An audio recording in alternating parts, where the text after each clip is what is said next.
Heyo everybody, Haku here for this week's read-through of Magical Girl Raising Project, or Mahou Shoujo Ikusei Keikaku ACES, Chapter 3, and we're at Part 2. So I want to read from page 15 to 31 and do this all in 3 parts, but I will admit that that's kind of a lot in one video, so if I only make it to like page 27 and have to split it into 4 parts, then I might do that, but we'll see where we end up at. I want to get to page 31 though. That's the goal. But yeah, so originally I didn't think I was going to have time for this video this week. I really didn't want to take a week off from Magical Girl Raising Project because I love doing it, obviously. So I really didn't want to take the week off. And then I got to the point where it was time for the Haku and I really didn't have enough topics to discuss for it this week. So I was like, I'll hold off until next week. And then, like, since I'm holding off until next week, just take the few topics I do have, transfer them over, and add them into next week's. So normally whenever I would do that, I'll think of some sort of video to do in place of the Haku if I don't have enough topics for it that week. But since I originally wasn't going to have time for Magical Girl Raising Project, I was like, I'll do that in place of it. So there we are. Last time we left off, they all started fighting at the amusement park. We had Premium Sachiko finally found by Snow White's group, and then of course the Shufflin and Hemuel attack occurs, but they're saved, luckily, I mean kind of saved, by Deluge's group, who has now turned this into sort of a 3-way battle, but I don't even know if it's necessarily a battle on the Shufflin and Hemuel's part, because now they're just trying to escape. And then again, Snow White's group's also trying to escape. But either way, let's go ahead and start reading. We are on page 15 going into a section with Princess Deluge. The disruptors were creatures created to support man-made magical girls. Of course, now she knew that they were better known as demons. They were able to be controlled remotely. They have various options, such as sharing sensory information. Scattering demon wings around W City would allow every demon to gain information. As soon as Deluge received information that there were card soldiers in the area, she moved before thinking. A magical girl that should have died in the incident was here, and the only one that ordered Shufflins around were the Ask faction. If the Ask faction was acting deliberately, then the chances of Premium Sachiko being there were high. No matter what kind of battle, no matter how it was going to go, whatever plan she had thought up in her brain, the moment Deluge saw the Shufflins, it all disappeared. Something else covered Deluge's mind entirely. Something she had to satisfy. Was it anger, or was it joy? She couldn't tell herself. Deluge ordered the demon wing carrying her to throw her off 15 meters above the air. The moment she landed on the athletic building roof, she swung her trident, slicing a Shufflin, and kicking another. Then she avoided the muzzle of a rifle that shot something just beside her, stabbing the Shufflin holding it. She felt strange. There was something rubbery and hard inside the costume of the Shufflin. That's what she felt. She thrusted her trident harder, freezing the diamond Shufflin from the inside, then crushing her frozen body into dust atop the roof. She glanced and shot an icicle shard at a Shufflin running below the roof. Since her body was protected, she aimed straight for the Shufflin's head. The other Shufflins ran toward Deluge. They were slow. Even without the medicine that Deluge usually took from the labs, the Shufflins were slow. They only noticed after Deluge took out their allies. She didn't know why, but their hearing was sealed.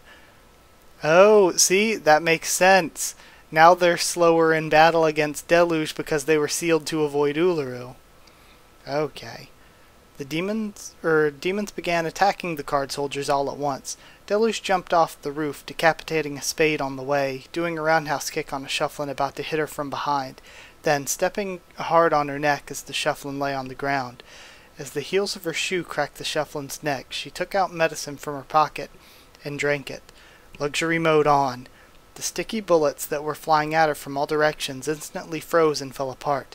Icicles began to form around Deluge. She shot them everywhere, at the clubs that were hidden between the eyes of the diamonds, aiming their guns on the right eye of one of the Shufflins. Gradually, the Shufflins changed positions, the demons taking advantage of the holes in their ranks. Deluge, however, struck directly from the front. And see, this is really, really interesting, because I always mention how Snow White's power is a power that on the basic surface level it's not really that good, but Snow White can use it so well in so many different situations that she makes the power really, really good. And Deluge's power is something totally different, just a pure elemental power.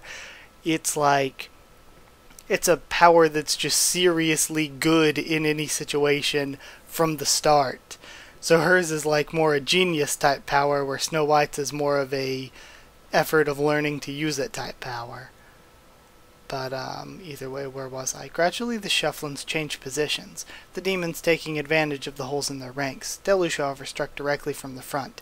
As Deluge aimed to slice a card soldier, another one blocked her attack. She felt the impact through the arms. She was strong. That card soldier went in front of her ally as if to shield her. Her number was ace. Her suit was spades. Okay, so now we're seeing this Shufflin's version of the ace of spades. Deluge screamed, a beast-like scream that came from the back of her throat. Once she felt fear when confronting the ace of spades. Now she felt a mixture of joy and anger. She launched her icicles from all 6 directions at a time, striking together at once. The ace twirled her spear, shattering the icicles in a single spin. She took one glance at Deluge, not even looking at the icicles. Deluge thrusted her trident, but once again it was blocked, shaking Deluge off balance. Deluge was holding her trident with both hands, yet the spear that the ace was blocking with was only supported by one hand. The ace of spades was supposed to deal with icicles, and the ace of spades was able to deal with icicles and Deluge with just one hand. With Deluge off balance, the ace of spades should begin attacking, but she didn't. She was prioritizing on saving the other Shufflins. She took this chance to help them escape. Protecting your friends? You want to protect your friends? She was the one who decapitated Quake, who gave her life protecting Tempest. Tempest was crying, begging for forgiveness. She didn't know she was going to get decapitated, and yet Quake still died. What would Quake do if she knew she'd die regardless? Deluge increased the number of icicles as well as her speed, not to mention her own fury. If you're going to protect your friends, she stabbed her trident toward the ground, then I'm going to kill them. She thrust upward, but the Shufflin dodged. She shot an ice arrow, but it was blocked. The second and third were also deflected to the ground. Deluge began moving around the ace, attacking with her trident, only to be dodged. Deluge was kicked in the stomach, causing her to fall. The ace ran away, and the icicle Deluge shot at it was once again deflected. Deluge licked her lips, tasting blood and smelling iron. She rushed up and kicked the ace's ankle, but it was repelled with a spear. Pain rang through her legs. Deluge gritted her teeth. Her icicles were deflected. Her trident was deflected, and she was beaten up. 3 demons were being cut in half by Shufflin spears. 3 more were being torn apart in the air. Alright. While the demons were being attacked, Deluge swallowed another medicine. Luxury mode burst. Her body seemed to be pushed back by an overflow of power, her body moving itself without her thinking. Her princess jewels shined so brightly the blue light was illuminating the spade. Now to attack. The demons cooperated with her, attacking so that the ace couldn't retreat, all converging toward the ace. It took a single moment. Their convergence ripped apart the ace's costume, but not the ace. Deluge moved in a single stroke, but the ace kicked before she arrived. Deluge blocked the kick with her right arm, but was still blown back. She heard a horrible cracking noise from her arm. Her bones were broken. While she was rolling on the concrete, she still supported the demons, shooting out icicles. Why are you still alive? She was alone. She was fighting the ace alone. Back then, she had other magical girls fighting alongside her. Snow White, Filuru, Marika Fukudoi, Styler Mimi, and Princess Inferno. Yet now, the only one fighting the ace of spades was Deluge alone. Still, Deluge kept fighting. I really, really like this, because this would have been something that could have been like, Deluge just destroys the ace of spades to show, oh my god, Deluge is so strong now. But I love this to show that Deluge is so strong she's able to use 2 of these two of these doses of medicine, she's able to have the demons fighting alongside her, and she's able to sort of keep up with the Ace of Spades a little bit. So that shows how strong she is, while at the same time, the Ace of Spades was strong enough to fight all them 1v like 6 or 1v7 before. And it's still sort of written that strongly that it's able to survive the attacks from all the demons. It's clearly out fighting Deluge, even though Deluge has all this sort of power and she has her elemental powers in addition to that. The Ace of Spades is still able to have the upper hand in just pure combat. So again, I like this. The Ace of Spades still seems monstrously strong, and it makes Deluge seem like she's grown so much. It's good because it builds up both characters without having to sort of sacrifice the Ace of Spades and how good she is in the story. Deluge won't give in until her blade reached the Ace's neck. She stood up and retreated slightly. The demons were now destroyed, the Ace moving forward. Deluge's magical phone had dropped in front of her, and the Ace stepped on it. This wasn't the fear that Deluge felt once. It was something that Marika Fukuroi felt, like the joy of fighting. Deluge was feeling something dark, an emotion of killing. Man, I just remembered how much, I just remember that Marika isn't on the character page for this arc. Man, Marika would just make things so much more exciting. I really miss Marika. But yeah, either way. She held her trident with her right and left hand, holding it like a sniper rifle. Thrusting forward single-handedly, the Ace blocked the thrust that was aimed at her face, causing the trident to fall to the ground. Deluge grabbed onto her magical phone as she fell as well, scouring through the mountain of her belongings before finding what she needed. Deluge's right hand was numb, and her left hand was still grabbing onto her trident. The Ace. Just the Ace? I think there might be just something missing here. I think there might be a mistake in it, because it just says the Ace. But before she could get into position to thrust, the Ace thrusted her own spear first. At least that's what she saw. The Ace probably thrust first. Okay. She used the tip of her trident to grab onto the item she brought out, and concentrated all her remaining magical energy to thrust her trident toward the Ace. On the tips of the trident was a metal ringed object, magical handcuffs. She thrusted it not to block the spear thrust, but toward the Ace's feet, capturing her ankle, and the Ace instantly stopped moving. The armored magical girl, Armor Arlie. Okay, so now we have her name, Armor Arlie. Still had the magical handcuffs on her when she was on the ground. Deluge simply recovered it. She found the key in the breast pocket of the policeman magical girl. Using that, she was able to open the handcuffs and let Armor Arlie move again. However, Armor Arlie was unable to move until it was unlocked, and despite Deluge trying to freeze it, the handcuffs were unaffected. See, I still don't like the idea. Well, I'm assuming Patricia's dead. I'm assuming it. But I don't like the idea still that that a magical skill still works after a magical girl is dead. Even if it's an item-based magical skill, I don't like the idea of that. I feel like once a magical girl is dead, her magical effect should wear off. So like, if Nanako-san died, her goggles shouldn't still work, in my opinion. If Patricia dies, her handcuffs shouldn't work anymore. And there was somebody else who I really, it was Pukin that I really didn't like that about. I feel like Pukin's sword shouldn't have Pukin's power if Pukin isn't alive. That was the one before that was the first one I think we saw of somebody's magical power still working on their item even after they died, and I really don't think that should still work.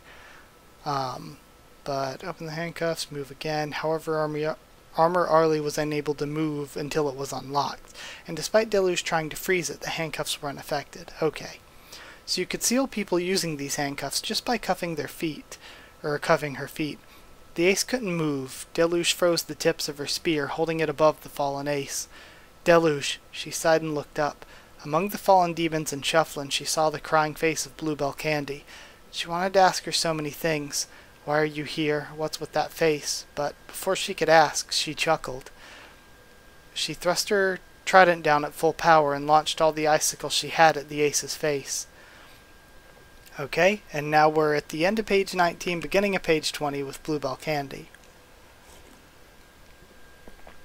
Okay, that was a really, really, really good fight scene. That was honestly one of the... See, I don't remember every fight scene perfectly, so I feel a little bit unfair, kind of recency bias to say, oh, that's one of the best in the series, but it was really, really good. But now we have Bluebell Candy. She avoided the sticky bullets, dodged the card soldiers as she sobbed and cried, and where she ran off to, there was an ace of clubs. She avoided the mace swing from the ace of clubs as she rolled and avoided another. The demon still fought the shufflin' as she ran. As she fell, she held herself steady with her right hand, looking around her surroundings. She didn't know which one was friend or foe in this fight. Dark Cutie, Glacian, and Monoshiri Michan had left. Delu should be fighting, but where was she? A roller slider had collapsed. Maybe they meant roller coaster. Oh, maybe they meant roller coaster, but they just accidentally translated coaster to slider instead. Or maybe roller slider. Maybe it was something that was in katakana, and that's what they call them in Japan. No idea. A roller coaster had collapsed, the smoke being visible. Bluebell covered her mouth and avoided a spear thrust toward her. Deluge, deluge, she shouted out to no answer. She continued shouting while avoiding the enemy's attacks, heading to the center of the amusement park. There, she found Deluge. Okay, and we see her finally finding Deluge now. Okay. Deluge, their eyes met. Deluge's face was distorted. She seemed to be smiling. Deluge's trident was stabbed in a card soldier's throat, and a number of icicles were lodged on the soldier's forehead. Blood spewed forth, and despite being far away, Bluebell bit her lip. The pain brought her back to her senses. If she fainted here, she won't be able to protect Deluge. Deluge let go of her trident. The jewel on her tiara gradually lost its light, and Deluge herself was in a broken light state as she fell, the handcuffs bouncing off the concrete, the card soldier whose throat had been pierced gagged, slowly raising her spear. Before the card soldier could do anything, Bluebell quickly kicked her away. The card soldier was like a discarded doll, unable to move as she was kicked off. The card soldier stopped moving halfway, placed her hand on her body, and was finally gone. Oh, so did she somehow survive that? Damn!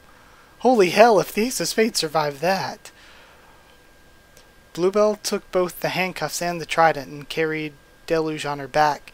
She wasn't scared because now she had to escape. Protect Deluge. She shouted to the demon, out to the demon wings. Afterward, Bluebell ran as the number of card soldiers decreased. Okay, that was a quick scene. I liked it. I really like Bluebell Candy already. And now we're getting to Surami Nakano. While her opponent had a sword in her right hand, she slowly opened her left hand, which was dirty with mud. Dirt to dirt. A dagger appeared in her left hand. This time, Surami crouched to dodge the dagger as her opponent raised her right hand and brought down the sword. How's she going to attack? Where is she going to attack? Without giving any sign, she thrust her sword, and Surami only barely dodged it. If she hadn't, she would have been done for. She tried to time her dodges with the sword swings, but the dagger was quicker and harder, so Surami decided to retreat. I'm scared, but I can still move. She opened her palms, breathed in and breathed out. This was just like what she trained for. This was the reason everyone got her to train. She lowered her posture, checking on the others. Uluru was dealing with the shadow animals. Snow White was fighting with the black magical girl. Those two moved like a storm, the sound of metal and metal colliding with each other, sparks flying everywhere. This is probably a cool-looking fight if it ever gets animated, too. The gate, the parking lot, the iron fences, the toilets, the signboards, the streetlights, the stairs, the phone booths, the grass, the shed, and the storeroom. She looked around herself at a single glance, then backstepped to avoid the sword. Just move, just like training. Surami continued to move. She threw off her opponent's attacks, retreating back, but always constantly dodging. Her opponent was stepping in further than she thought, meaning she'd already predicted where Sarami was going. Rolling on her back with her magical phone and controller-shaped backpack, for now she just had to throw anything in her hands and run. There's no choice but to escape. Blade to glaive, glaive to stave. The sword in her hand changed to a long wooden pole. Even as she tried to step back, she misunderstood the sword, which was no longer a sword's new reach, and was pummeled in her chest. Although she could mitigate the impact due to her posture, she wasn't able to stiffen her body and was launched back toward the window of a shack. As she crashed inside, she landed on some cardboard boxes. She ran her right hand to her chest. It felt hot. There may be some cracks in her breastbone. She felt the killing intent. Sarami quickly tilted her head to the right. A half-second later, just where her head was before, a dagger was sticking out of the wall. She heard a sound behind her, someone stepping on cracked glass. A person's entered the building. The enemy. She came in through oh, this might actually be something to put Sarami back into the advantage, because I'm not sure how applicable in combat her ability is, but if she can know whatever is inside of a closed structure, then her coming into the building could actually put this back into Sarami's favor. She came through the window that Sarami was thrown into. Among the dusty landscape of the interior, she could see her silhouette. A magical girl who looked like a teacher at a university suddenly looked like a creature from a horror manga. Sarami continued telling herself, as long as she followed her training, it'll be okay. Even if she was wavering in fright, even if she was scared, afraid, she just had to move. That's why she trained. She sighed out, she breathed in. Out, in. Each breath smelled dusty and moldy. Still she breathed in and out. The shack was narrow. It was actually quite wide, but there were so many boxes stacked in it that it became narrow. The range of movements were all blocked by the boxes, so you could probably move about 5 tatami lengths at max. Her opponent was about 3 meters behind her. There was nowhere for Sarami to run. She focused herself. If she couldn't concentrate, she'll die. Sarami stayed low and grabbed her opponent. She wanted to tackle her, but at the last second she was thrust swiftly toward the window along the way. Sarami's head was jerked back. Sarami's hair had been dragged and stepped on by the enemy. At that moment the floorboards cracked, her opponent's right leg falling down to the floorboards. Sarami took that chance to grab onto her opponent's left leg with both hands. The enemy fell, knocking down a bucket.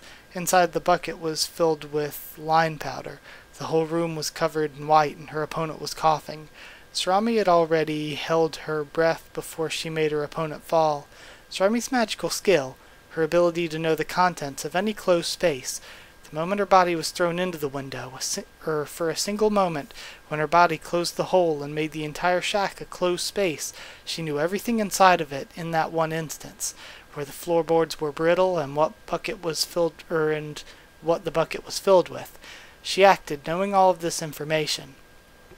By moving in a low posture, she was luring her opponent to attack downwards with her feet. Luckily, she was in the right spot. The shack wasn't a completely tight space. There were tiny holes and cracks that leaked light through the doors and windows. The way Sarami's powers worked was that if the space was more closed, the more information she could gather from it. Naturally, she didn't always know everything 100%. It's often enough if she vaguely knew where something is. That's more common anyway. If she was going to run away, this wouldn't even be an issue. She could run now, but she won't. It'd be easy for Sarami to leave this place, but if Sarami left, then the scholar would join in on the attack against Uluru and Snow White. Then they'd both be in danger. Sarami had decided she was going to defeat her. That was her role. Sarami broke into the contents of a cardboard box. She took out a long piece of tape and plastered the cardboard onto the window. She had now sealed the hole where the enemy threw her from the window. Now the shack was closed off completely and Sarami can operate at full capacity. Her information is updated. Sarami knew exactly where everything was in the room, where every object was, where her enemy was, and even the state of her enemy and her movements. All were transferred to Sarami in real time. The enemy pulled out the dagger, stuck on the wall. She had it by her side as she headed towards Sarami. Her eyesight was disrupted, so she must be looking for a close-quarters match. Sarami hoped for one as well. Sarami grasped her opponent's right wrist with both hands. Those were the hands that were holding the dagger. As soon as the enemy realized it, her reaction was to pull away. Her opponent's muscle movements, breathing, were all transmitted to Sarami. She pulled against her movements, breaking her opponent's balance. Using the wrist as a handle, she flipped her opponent, still grabbing onto her wrist. Sarami threw her down clearly as the scholar tried to stand up in a hurry. This time, Sarami pulled her wrist. Once again, the enemy's center of gravity collapsed. She was swung, thrown, pulled, twisted, and slammed. Every time she tried to stand, Sarami would counterattack, until the enemy shouted, "Dagger to powder." Information was instantly transmitted. The dagger on the enemy's hands turned to a mass of lye powder. What a strange power, but Sarami didn't stop what she's doing. Lye powder won't stop her vision. She could still see clearly what was in the room thanks to her own power. The enemy threw the powder, but that won't damage Sarami even if hit. She still continued slamming her down. Lie to light. She read every movement of her opponent from 1 to 10. Sarami's senses have never been sharper. Not even during training. Not even in her lifetime before. Her opponent's right arm became heavy. It was too heavy to be something like a mobile phone. She had an 80-centimeter diameter searchlight on her hand that she switched on. The light shone on Sarami's face, and the enemy threw the searchlight toward her, to which Sarami dodged. The light penetrated the cardboard covering the window, reaching the outside. The enemy had broken her close-space trick. Not a bad way to do it, but it was too late. Her opponent had forcibly tried to move, so her posture had collapsed. Sarami continued to pull on her wrist, bending her elbow joints and putting on weight. She could hear the sounds of bones cracking through the scholar's body. As Sarami tightened her shoulders, she heard Snow White shouting something outside. Just when she felt the shack was shaking, it began to collapse. The ceiling collapsed, the walls fell down. The glass window broke, the boxes flew, the line powder scattered everywhere. All the information was now gone. The remnants of what was once the shack was no more. She tried to get up, but fell again. She wondered why. She realized that her right ankle was missing. Blood was pouring out. Her concentration faded away, replaced by an insane amount of pain. Sarami had literally lost her leg. The shack was no longer a shack. There was no ceiling or walls. Only the floor remained. Sarami was confused. She didn't know what happened, but she didn't have any information. She saw the outside. The black magical girl had a long shadow that was cast from the searchlight on the ground. Cast from the searchlight on the ground. Ah, that's what happened, she finally realized. The shadow beast, it destroyed the shack. The searchlight that was thrown illuminated the ground and the shadow, making it bigger and longer, which then attacked Sarami and where she was fighting. The scholar magical girl kicked Sarami away and jumped out of what remained of the shack, and after a blink later, the shadow beast chomped on Sarami's body. Following, the crunching sound of meat and bones, Sarami could hear Uluru screaming. Man, so sad. Sarami should not have died, but no. That was an amazing fight. That was really, really good. Everything from how genius Sarami used her power to how genius Monoshiri Michan used her power in order to save herself by getting the help then from Dark Cutie. The only problem, though, is this is one of those situations that you run into. I forget, there was another arc that kind of went like this in Magical Girl Racing Project. Maybe it was something in early Joker's last arc, where it's like, yeah, it might have been when the Pure Elements first started fighting the intruders, and Snow White was the one that was right here, where she's like, guys, literally, we could just talk this out. We could all get along and work together. The Pure Elements aren't actually bad guys. So this is another one of those situations where it feels like they're kind of sort of on the same side, not really, but the bad guys are Hamuel and Shufflin, so they don't really need to fight each other. So this is one of those things where Sarami died in a way that, like, they didn't even need to fight each other, really. They could have just talked this out. But of course, Snow White probably doesn't know that yet, and probably won't until Deluge shows up. But either way, we're seeing now from Monoshiri Michan's point of view. The enemy was stronger than she thought. Her movements and eyesight were were done well. Even when cornered, she didn't lose her cool. When their eyesight was disturbed, she must have used some kind of magical skill to still be able to operate and throw Michan around. She had no choice. She can't blame Dark Cutie for killing an enemy that was going too far on her. However, she didn't like the thought of having to kill her enemies, even if she had to. When she first... That's kind of a weird thing to say for an assassin, because I'm pretty sure... I don't remember which of the three they said was like an assassin and one was like some other sort of killer, but either way, they're all three killers, really. They're all mercenaries. But either way. When she first fought the girl, she thought she was going to be an easy opponent. She'd been careless. She thought the girl was inexperienced, but if she was one of the three sages' guards, she wouldn't have been weak. She stood up without her left arm and checked her surroundings. While fighting Snow White, Dark Cutie was able to hold off all the enemies, and when Michan shone a light, she was able to cast a shadow beast to kill one too. Michan admired her strength. She was a good ally to have. The shadow beast that was enlarged by the light spat out the magical girl's corpse, opening its jaw to eat another enemy. Then crash, something cracked the light. It flickered before it disappeared, and the shadow beast also disappeared. A shuriken. A shuriken pierced the searchlight, destroying it. Okay. A shuriken immediately makes me think of Ripple. Cypress to Aegis. Michan slid and picked up her wooden staff, creating a shield. Hiding behind... I love Michan's ability, too. Hiding behind it. The metal shield deflected the objects coming at her, as Michan saw what it was. Shurikens and kunai. Michan shouted toward her comm device, "Annie, someone's throwing shuriken. Can you see her?" Glacian took a moment to look around before replying back.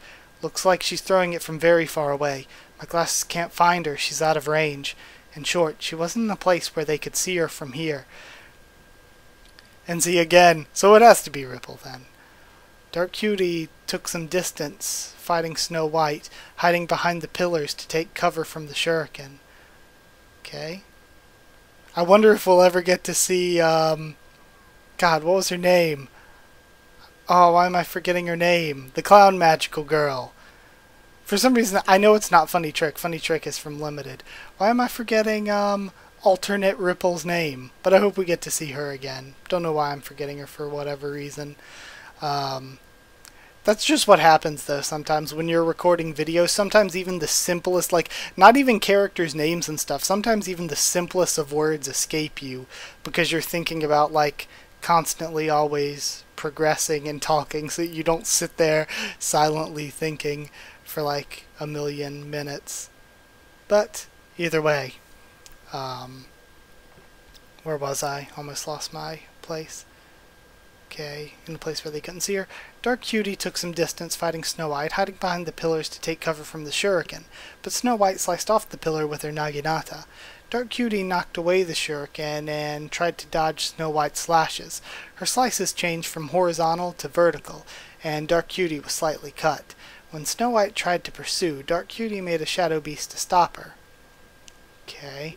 Despite holding her down, it couldn't stop the shuriken as it orbited and weaved unnaturally. Dark Cutie and Monoshiri Michan couldn't just ignore the shuriken to attack. While hiding behind her shield, Michan picked up some concrete fragments, crushed it in her hands until it was only small pebbles. Pebbles to rifle. Even if she couldn't move away from her shield in the rain of shuriken, as long as she had a means of attack, that was fine. She had a Kalashnikov rifle in her hand, aiming it at Snow White. She was busy with Dark Cutie. Even if she knew what Michan was doing, responding to her was another matter. As soon as Michan was about to pull the trigger, someone shouted, "Hey, you bastard!" She changed her aim. There was a magical girl holding a rifle and wearing a coat. She wasn't trembling in fear, she was trembling in anger. Then, she'd be easy to take care of. Michan began to put her finger on the trigger. "If you do that, we're all going to die." Coldness ran up Michan's spine at those words. The feeling of death haunted Michan. She knew she may die in the battlefield, but the feeling of it coming ever so closer made Michan afraid like a child hearing a ghost story. Was that magical girl going to kill both Michan and Dark Cutie with the large explosion? She threw away her shield and took off, praying that Dark Cutie would follow her. God, I love Uluru so much. Again, this whole scene would be so badass in an anime. I really hope we get anime for these future arcs. Man, just seeing like, this is so like emotionally heightened and everything's going on. We just had one person die, so the stakes are super high. Snow White is in the middle of fighting. Mi-chan's trying to get involved, the shuriken's raining everywhere, and then just the badassness of Uluru showing up out of nowhere and able to use her power. It's so cool. It is so good. God, that is so good. That's really, really just so good. Okay, so now we're at Snow White on page 29. I'm glad we still get to read more. I don't want to end there, even though I'm already 35 minutes in. Now we have Snow White. Somehow they were able to escape. The fact that they could escape was pure luck. She wondered if it was because she looked like an easy target, then decided it wasn't so. Okay. Okay, so they did manage to escape. Okay. Her opponents were going all out. They must have been monitoring them since they fought the Shufflins. It's only natural that they'd be. If these magical girls were trailing them from outside Fall's radar range, then they were highly skilled. Still, they shouldn't have escaped Snow White's own magical skill, unless they were monitoring remotely from above somehow. Oh no, okay. Okay. So now she's thinking about what happened with the Shufflin attack. Okay. Unless they were monitoring remotely from above somehow. The movements of the Shufflin were also like one living organism. Despite all coming from the same source, they shouldn't be able to share their information like a hive mind. Someone was giving them instructions. Not to mention, her enemies weren't just Shufflins. That was the real Dark Cutie, the villainous magical girl that appeared in Cutie Healer Galaxy. Born from the drifting darkness of space, the spirit of space chaos who wants to see the galaxy destroyed, and fiercely battled protagonists Cutie Altair and Cutie Vega. Will they destroy her or convert her? It was certainly rare in a Cutie Healer series, but it ended with her disappearing and vowing revenge to the heroes. That was the Dark Cutie she fought. Dark Cutie probably had flexible joints. She was able to make her right index finger touch the back part of her hand without even using her left hand. Okay. What? What? That's weird. Together with the sunlight, she created shadows. So she had really flexible hands to create her, like, shadow puppet animals. Okay. The scissors that she made with shadows were able to cut stone pillars, and the wolves she made were able to crack concrete. Those beasts were a problem. However, the shadow weapons were still handleable, so long as Dark Cutie was using them as a weapon. So long as she was using them as a weapon, Snow White could still read her mind, but if they were the shadow beasts acting on their own, then Snow White wouldn't be able to. They had no thoughts, they didn't think of anything. They stormed Snow White like drones on autopilot. Dark Cutie's battle prowess and weaponry were above Snow White's level, and although the shadow beasts themselves were inferior, they had no mind to read. Dark Cutie would slowly get within reach of Snow White, but left the main attacks to the beasts. Dark Cutie fought in a way that showed she knew Snow White's powers. Snow White blocked Dark Cutie's attacks, dodged the shadow beasts, kicked them, and avoided a swipe from its claws, but there was no room to attack. Dark Cutie was playing it safe as she fought.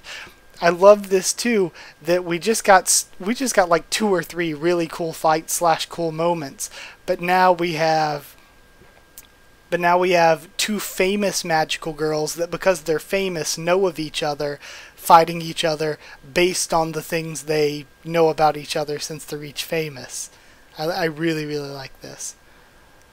Okay, Dark Cutie was playing it safe as she fought. Alright. At that time, she knew it was a matter of time before she lost.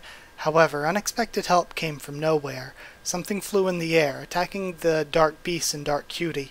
The beast howled in fright, and Dark Cutie retreated. However, that didn't mean Snow White could fight back. Snow White investigated what was flying and immediately became upset. They were shuriken and kunai. Snow White recognized these shuriken and kunai. They were weapons belonging to the magical girl Snow White had been looking for. She had disappeared after an incident in the city. No matter how far and wide Snow White looked, she couldn't find her body. If only she had focused more, she could have heard the thoughts of the magical girl that was fighting Sarami and warned her of what was targeting her. Noticing that these two magical girls weren't wearing earplugs like the Shufflin, Uluru immediately spat out a lie. Thanks to being upset at the shuriken and focusing on the fight, they were able to repel the enemies, but at the cost of Sarami's life. Man, this was crazy, and we still haven't seen anything from Sachiko, whatever's going on with her. Okay, but at the cost of Sarami's life. Now, this is where I'd planned to end it, but let's see how far it is before the next character. Oh, it's a long-ass ways. It's all the way until 34. You know what? I'm going to finish off the rest of the Snow White scene. I'm going to spend some more time on this video. Let me just make sure my recording looks okay first. Yeah, it looks fine. It's whatever. But at the cost of Sarami's life. They went through tunnels, culverts, arcades, and anywhere where they wouldn't be seen from above, until they stopped at the bottom of a bridge, with tall grass surrounding them. They brought their shoulders together inside out. Uluru sat silently with both her fists on her knees. She was trembling. Sachiko had her arms on her knees, with her face unmoving. Snow White placed the kunai she had been holding in her hand inside her bag. In a fight, I wouldn't put it in there. The Shufflin are in there. They could take the kunai. In a fight between magical girls, focus is the most important thing, yet at a time like this, they had to be able to act even if their hearts were broken, even if they cried or were angry or even afraid. If they didn't act, it wouldn't solve anything. If they mope around thinking it's their fault someone got hurt, it's their fault someone died, then no good would come out of it. The dead won't come back to life even after that, so nothing would be gained. She still felt the phantom feeling of the kunai in her empty palms. She opened it, gripped it, opened it, and tightly gripped it before opening it again. Snow White placed her hand on her head. Uluru looked toward her. I love Snow White's again, this is so good, her slow development over time. Uluru looked toward her. Uluru, contact Lady Puck Puck. Tell them to rendezvous for Premium Sachiko. Tell her she wants to go home. Tell her it's not just the Osk faction, but other groups are targeting her too. Ask her for support. A text should be enough for confirmation. Yeah, I'll do that. Thanks to her crying, Premium Sachiko's voice was cut up. I don't want to go home. Uluru stood up, and Snow White immediately gripped her shoulder. Sachiko fell down on her butt, as if she was pushed away by Uluru's sudden standing. Despite trying to back away, Uluru still managed to shake off Snow White's grip and approach Sachiko, grabbing her by her shirt. Sachiko, you idiot, you big idiot, why are you still saying that? Because, you two, keep your voice down. Why'd you run away? Why? You were gonna be a hero. Because, hey, keep your voice down. Did you really think you'd be sacrificed at the ritual? Do you think Lady Puck Puck would really do that to you? Do you forget how kind she was? You can't tell me you must have forgotten all that. I know how kind Lady Puck is. Keep your voice. Then don't run away. It's your fault that it's your. Snow White stood up, got close to Uluru and pulled on her collar. Uluru faced Snow White with a bewildering look, biting her lip before swatting away Snow White's hand. Snow White knew that what Uluru would say when she was in this state. They weren't words that should be said at a time like this. Uluru knew that too, yet she still had to say something. Sachiko sighed out deeply as she covered her face with her palms. I know how kind Lady Puck is, because she was kind to me. That's right, Lady Puck is kind, so there's nothing to worry about. I wasn't worried. Then why'd you run? I don't want to kill anyone. Huh? Who's going to make you into a killer? If they use my magical skill for the ritual, there's no way there wouldn't be any deaths. Whenever I use my power, someone dies. You know that too, don't you, Uluru? Uluru stood up and Snow White gripped her shoulder. This time Uluru wouldn't rush it. She swept away Snow White's hand and stood closer to Sachiko. She sat, wrapping her arm around her shoulder, and spoke without hesitation. You're worried that Puck Puck will focus on your miracles, ignore that you don't want to kill anyone, and force you to kill? Uluru smiled and looked at Sachiko, then looked at Snow White before finally huffing out loud. She won't do that. Lady Puck has been nothing but nice to us. She's not going to just let you kill anyone, especially not you, Sachiko. You've been spoiled after all. Do you know what Uluru thinks? Why does Sachiko always get the good stuff? So come on, get ready. But, alright, you two. Snow White tried to separate them, but they didn't want to part away, so she had to pull them apart by force. I don't want to make hiding out here any more difficult than it already is. There are people out looking for you, Sachiko. We need to get to a safe place first. That's right, Uluru thought. We could ask Lady Puck-Puck for help. It's kind of embarrassing, but we don't have any other choice. Sachiko, do you know of any other safe places around? Otherwise, we're going home. Man, I loved this. This was so good. God, the first fight with Ace of Spades and Deluge was amazing. Then the next fight with Sarami and Michan was amazing. God, and everybody is so well written. And then just the stuff with the shurikens flying in, Snow White and Dark Cutie fighting each other, Monoshiri Michan trying to get involved, and Uluru using her lie to chase them away. It was all so good and so well written. This was amazing. This was really, really good. So, yeah, I guess that's all I got. I'm going to end it here. Just know it was amazing. Really, really good. But either way, like if you did like the video, comment down there to tell me what you thought of this chapter, what you thought of my thoughts on it and stuff. My reaction and all that. Subscribe for more Magical Girl Raising Project, much more on the channel. Follow on Twitter if you want. I can try to keep you updated there and stuff for the channel or talk to you there. If you want a link to our Discord server to talk to me or more of us on Discord about anything, just ask and I can give you a link. And if you would like to help support the channel and keep the channel going on Patreon, that'd be super duper helpful, and a link to the Patreon will be in the description. Also, patrons get to decide every 3 months on a new series for the channel. So yeah, that's it. Thank you so much for watching, and I'll see you all next time.